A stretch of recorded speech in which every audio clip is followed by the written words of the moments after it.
À propos d'Europe, un large public était invité à découvrir les institutions européennes aujourd'hui. Des visites au Parlement, à la Commission, des débats, mais aussi des activités ludiques comme la 4e fête du pain.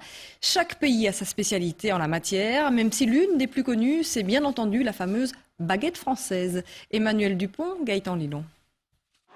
Il a quitté provisoirement son fournil de Normandie pour s'installer au pied de la Commission européenne.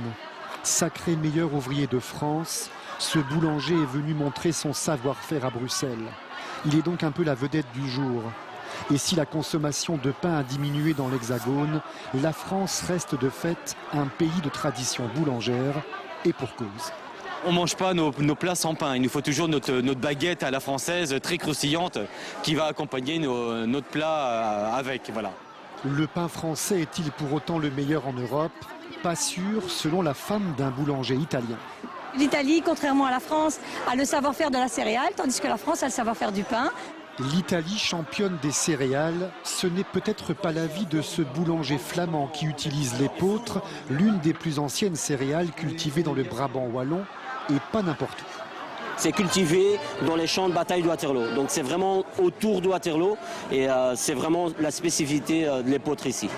Symbole de partage et de diversité, les pains d'une quinzaine de pays de l'Union européenne se savouraient aujourd'hui. Le pain qui reste d'ailleurs l'aliment de base traditionnel de nombreuses cultures, comme en Grèce, où on le cuit plusieurs fois pour le conserver plus longtemps. On peut le garder pendant des mois, même des années, et ça a toujours un goût délicieux, c'est très bon pour la santé et le métabolisme aussi. Les Allemands seraient de loin les plus gros mangeurs de pain en Europe. C'est au Royaume-Uni en revanche où l'on en consomme le moins.